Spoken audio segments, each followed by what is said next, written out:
যে আওয়ামী লীগের সাজানো ঘরের মধ্যে বিএনপি সরকার ঢুকেছে।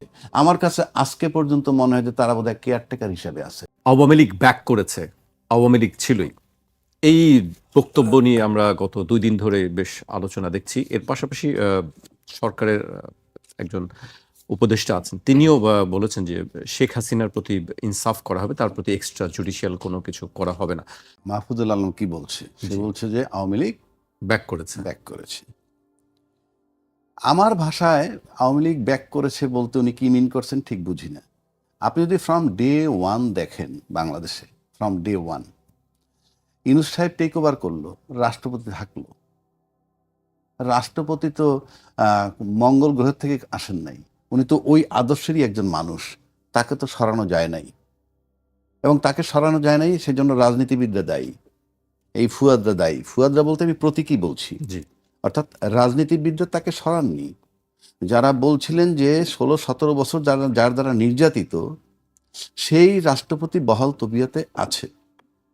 এবং 16 বছরের টানা 16 বছরের গড়া, তার আগে যদি আপনি 96 সাল যান, 96 থেকে 2001 পর্যন্ত, ওই সময় থেকে যারা নিয়োগপ্রাপ্ত আজও কিন্তু তারা এখানে বহাল তবিয়তে আছে। সেই আপনি যদি বলেন এই দেশ যারা চালায় আমলাতন্ত্র। বাংলাদেশের প্রেক্ষাপট যদি আপনি চিন্তা করেন, বাংলাদেশে কিন্তু স্থায়ী সরকার হইল আমলারা। সামরিক, বেসামরিক কিংবা সিভিল ব্যুরোক্রেসি আপনি যাই বলেন, এরা কিন্তু পার্মানেন্ট গভর্নমেন্ট। যিনি যখন গভর্নমেন্ট হন তিনি তাদের সাথে আন্ডারস্ট্যান্ডিং করে চলেন, অর্থাৎ তাদেরকে ম্যানেজ করতে পারলেই সব হবে। ভোটে বিশ্বাসী নয় বাংলাদেশের যারা নির্বাচনে অংশ নেন। যদি ভোটে বিশ্বাসী হইতেন তাহলে তো আপনি সকাল বিকেল কথা চেঞ্জ করতে পারতেন না। আপনি নির্বাচন করার পর যদি বলেন যে আমরা যাতে নির্বাচন নিয়ে কোনো বাহানা না হয় সেজন্য এটা মেনে নিছি, তাহলে অর্থ কি দাঁড়াইলো? অর্থ দাঁড়াইলো এই, আপনার যে ক্ষমতায় আসছেন সেটা জনগণের ভোটে আসেননি। কেননা ইঞ্জিনিয়ারিং নিয়ে অলরেডি কথা আসছে। এই যে আওয়ামী লীগ ব্যাক করেছে কথাটা বলা হচ্ছে, আপনি সেই প্রশাসনের ভিতরে আছেন, সেই রাষ্ট্রপতির অধীনে আছেন। নির্বাচন হওয়ার পর আজকে 3 মাস গেল, তাও সেই রাষ্ট্রপতি আছে। সম্প্রতি লন্ডন গিয়ে উনি ঘুরে আসলেন। তাহলে আমি এর আগেও এক টকশোতে বলেছিলাম যে আওয়ামী লীগের সাজানো ঘরের মধ্যে বিএনপি সরকার ঢুকেছে। আমার কাছে আজকে পর্যন্ত মনে হয় যে তারা বোধহয় কেয়ারটেকার হিসেবে আছে। আমার কাছে এরকম মনে হয়। কারণ কি এরকম মনে হয় কেন? মনে হয় এটার কারণ হচ্ছে এই, আপনি বলেন আমাকে যে এই বিএনপির যদি আপনি নির্বাচনী ইশতেহারে যান, আপনি ওই গণভোট টন সব বাদ দেন, জুলাই সনদ টনদ সব বাদ দেন, তাদের যে 31 দফা ছিল, সেই 31 দফার ভিতরে কি বলা হয় নাই যে পৃথক সচিবালয় লাগবে? মানে বিচার বিভাগ সংস্কার না, একেবারে পৃথক সচিবালয় করবেন ওনারা।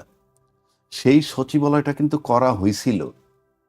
সেই করা সচিবালয়টাকে আপনি যখন বিলুপ্ত করে দিলেন, ইট ইজ ক্লিয়ার। জি, এই প্রসঙ্গে না, জি, আপনি তো জিনিসটা আমি বললাম যে থাকবে, এই বিচার বিভাগ পৃথকীকরণ কিন্তু বিগত পতিত সরকারও চান নাই। আমার মনে আছে এটা মাজদার হোসেনের মামলার ভিত্তিতে এটা হয়েছিল। তখন আমি ব্যারিস্টার আমির ইসলামের চেম্বারে ছিলাম, এবং ব্যারিস্টার আমির ইসলাম ছিলেন এটার পায়োনিয়ার, এটার মেইন লয়ার। তার সাথে ডক্টর কামাল হোসেন সাহেব ছিলেন, আরও অনেকে ছিলেন। তো সেই সময়কার কথাই সেই থেকে বাস্তবায়ন হয় নাই। আপনি যদি বিচার বিভাগকে আপনার নিয়ন্ত্রণে রাখতে পারেন, তাইলে আপনি এটাও বলতে পারবেন কি যে আমরা শেখ হাসিনার প্রতিও ইনসাফ কায়েম করব। এটা কখন বলতে পারে? ইনসাফ বলতে কি মিন করছেন? একটা জাজমেন্ট তো তার জন্য হয়েছে অলরেডি। একটা জাজমেন্ট হওয়ার পর সরকারের পক্ষ থেকে বিশিষ্ট ব্যক্তি যখন বলেন আমরা ইনসাফ রাখবো তার প্রতি, ও তো একটা জাজমেন্ট হয়েছে। জাজমেন্টের পরে আপনি ইনসাফ আবার ব্যাখ্যা দিচ্ছেন কি? উনি আপিল করতে পারবেন, উনি ডিফেন্স নিতে পারবেন।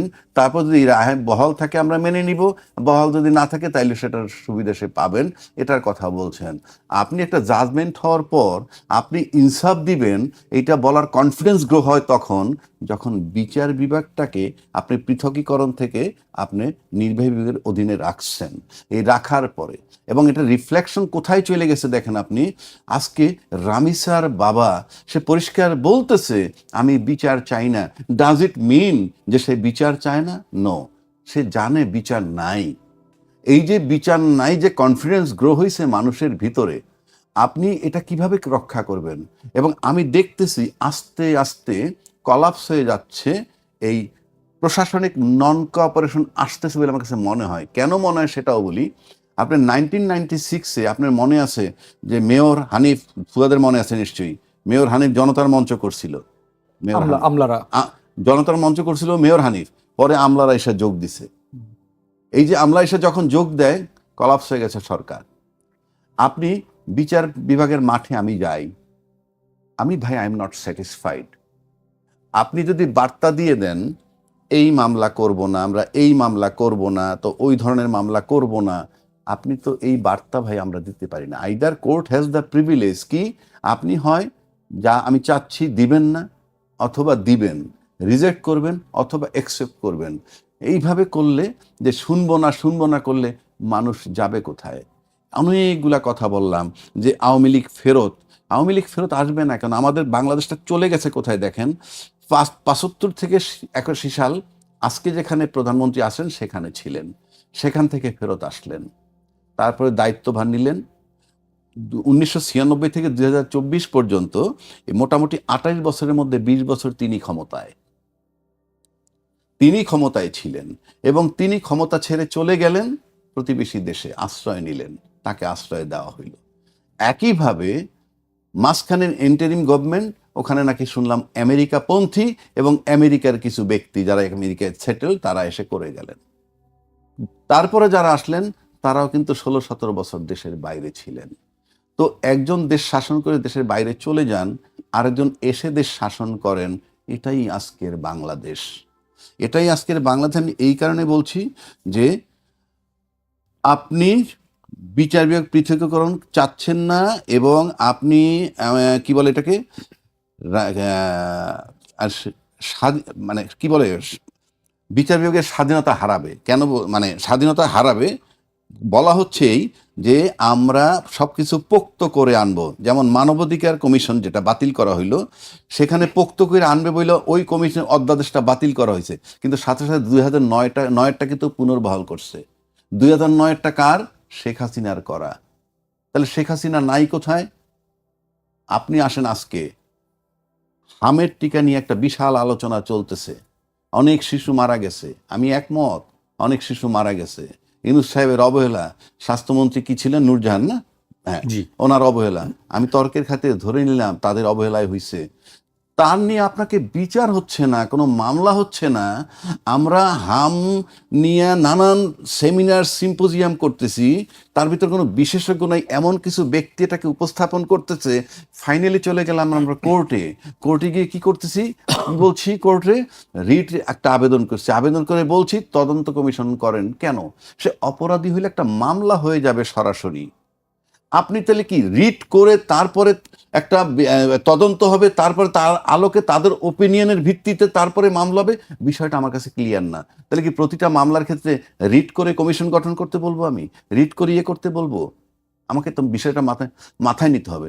2, এই যে এই অভিযোগটা কি আপনি পলিটিক্যাল লেন্স দিয়ে দেখতেছেন নাকি আপনি লিগ্যাল লেন্স দিয়ে দেখতেছেন? যদি লিগ্যাল লেন্স দিয়ে দেখেন, দেয়ার ইজ নো স্কোপ, আপনাকে এফআইআর করতে হবে, মামলা করতে হবে। আর যদি পলিটিক্যাল লেন্স দিয়ে দেখেন, ফুল স্টপ। দেশটাকে তো আপনি এইসব ইস্যু দিয়ে ডিভিশন করতে পারবেন না। আমরা জেনুইন কথা বলতে গেলে আমরা এর পক্ষে চলে যাই, ওর পক্ষে চলে যাই, সবকিছু একটা ডিসিপ্লিন ওয়েতে হতে হবে। আজকে আমরা যে জায়গাটায় এসে দাঁড়াইছি, আপনি কি লক্ষ্য করে দেখছেন আমরা কোন জায়গাটায় দাঁড়াইছি? আমার আভ্যন্তরীণ প্রবলেম কিন্তু নাই বললে চলে। কোন অর্থে যখন পার্লামেন্টের 2/3 মেজরিটি কেউ পেয়ে যায়, তখন কিন্তু তার দেশের এই পার্লামেন্ট নিয়ন্ত্রণ করার জন্য কাউকে লাগে না, হি বিকাম দ্য বস। কিন্তু প্রশ্ন হচ্ছেই যে যখন আপনি এখন কিন্তু এক্সটার্নাল ইস্যুগুলো আমাদের আসছে, আমেরিকার সাথে চুক্তি, আমেরিকা নাকি নৌতরে নিয়ে আসতেছে, অলরেডি বঙ্গোপসাগরে আসবে, আমাদের পোর্ট ব্যবহার করবে, ভালো কথা, সেটা নিয়েও কথা আছে। আবার চায়নার বিষয় আছে, তাকে তিস্তা দিবেন। আছে ভারতের বিষয়, ভারত তিস্তা চায়নাকে দিতে রাজি না। বাংলাদেশের যিনি এখন দায়িত্বশীল, যখন যিনি ছিলেন, তিনি এই 3টা দেশকে ফেস করে ব্যালেন্স করে তারপরে আপনি টিকে থাকবেন, ইট ইজ সো টাফ। আমি তো অথরিটি নিতে পারি নাই, কারণ আমি তো বাংলাদেশের প্রধানমন্ত্রী কিংবা বাংলাদেশের প্রেসিডেন্ট, আমি অথরিটি নিব। আমার অথরিটিটা কি? ইন্ডিয়া, আমেরিকা এবং চায়না, এই 3 দেশ আমার কাছে বহু কিছু চাওয়া আছে। আমি সবাইকে ক্লিয়ার বলবো, তোমাকেই কলম দিব, তোমাকেই মগ দিব, তোমাকে এই ব্যাগ দিব, অথরিটিটা থাকবে আমার। কিন্তু আইসাদুর বলেন আমাকে এইটা দিতে হবে, আমাকে এইটা দিতে হবে, আমাকে এই অথরিটি যদি আমি না নিতে পারি, আমার সার্বভৌমত্ব কোথায়? আমি পরিষ্কার দেখতে পাচ্ছি যে আমার সার্বভৌমত্ব নাই। তা নাহলে আমি তো অথরিটি হইতে পারি নাই। আজকে যে কথাটা এতক্ষণ আগে সে বলল, এই যে বিজেপির যে ভদ্রলোকের কথা বললেন, আপনি দেখেন রাজনৈতিক ব্যক্তিগুলো একই, কংগ্রেস, তৃণমূল, বিজেপি, তিনটা দল করা ব্যক্তি কিন্তু উনি কিন্তু তিন দল করা ব্যক্তি। তো তিন দল করা ব্যক্তি মানে কি? He has change his ideology from time to time. এবং ফাইনালি এখন বিজেপি, তো বিজেপি সরকারের যে ভার্সন সেটাই তো তার কাছে আমরা পাবো। এখন এই যে বাংলাদেশি যাদেরকে তাড়িয়ে দিবে বা পাঠিয়ে দিবে বলতেছে, এই যে পাঠিয়ে দিবে বলতেছে, সেক্ষেত্রে তো সরকারের সাথে ডিপ্লোম্যাটিক লড়াই হবে সিরিয়াসলি। হ্যাঁ, তারা জেনুইন বাংলাদেশি, ওকে আমি নিয়ে আসবো। বেসিসটা কি? আপনি এখন যে 55 বছর পর যদি হঠাৎ করে শুনি এদেরকে পাঠিয়ে দিবেন, বেসিসটা কি?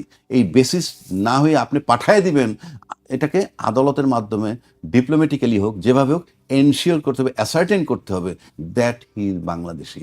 সংজ্ঞা তো আপনি আমি দিলে হবে না, সংজ্ঞা তো দেওয়া আছে।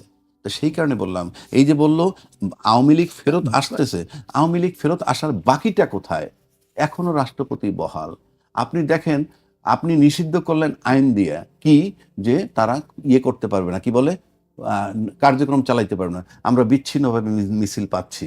তাহলে কি সেই গণভোটের হায়ের ভিতরে না, নায়ের ভিতরে হা, সেই রকম আইন যে যে বিচ্ছিন্নভাবে করতেছে, মানে বিভিন্ন জায়গায় খণ্ড খণ্ড মিছিল হচ্ছে, এবং আমরা যেভাবে দেখতেছি আওয়ামী লীগ, আমি আওয়ামী লীগ ফেরত আসুক কি না আসুক সেটা আমার বিষয় না, বিএনপি থাকুক কি না থাকুক সেটাও আমার বিষয় না।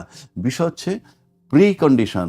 আপনি যদি দেশটাকে, নিজেকে প্রমাণ করতে পারেন যে আপনি দেশকে ভালোবাসেন, তাহলে আপনার চেয়ে শক্তিশালী কেউ নাই। এবং আপনি দেশটাকে ভালোবাসেন কনফার্ম করতে পারলে পার্লামেন্টে 300 এমপি ইউনাইটেড হইতে হবে। কেন? 300 এমপি 18 কোটি লোকের প্রতিনিধিত্ব করে, এবং সেই 300 এমপিকে একক ইউনাইটেড করার বর্তমান যে ফর্মুলা, সেটা একটাই ফর্মুলা, সেটা হলো গণভোটের আলোকে জুলাই সনদের বাস্তবায়ন, এবং তার ভিত্তিতে সংবিধান সংস্কার করে পার্লামেন্টে ঢোকা, মানে সংবিধানের মধ্যে ঢোকা। এখনো কিন্তু কোনো সংস্কার নেই, ইনফ্যাক্ট কেউ সংবিধানে ঢুকতে পারেনি। কিভাবে যে পার্লামেন্ট চলতেছে এক আল্লাহ মাবুদ জানে। সংবিধান মোতাবেক নির্বাচন হয় নাই, সংবিধানের মতো চলতেছেও না। সুতরাং আপনার একটা ফর্মুলা আছে, এই ইউনাইটেড হইতে পারলে আপনি মজবুত হতে পারবেন। আপনি যদি সরকার হিসেবে শক্তিশালী হইতে পারেন, 18 কোটি লোকের ওপিনিয়ন নিয়ে, এই একটা জায়গায় কিন্তু আমি নিশ্চিত এই মুহূর্তে বাংলাদেশ ইউনাইটেড হবে যদি আপনি জুলাই সনদ বাস্তবায়ন করতে যান। সেক্ষেত্রে আপনি চায়না, ভারত এবং আমেরিকা, তিনটা দেশের জন্য আপনি অথরিটি হতে পারবেন, নয়তো আপনি অথরিটি হতে পারবেন না, আপনার জন্য ঝুঁকি।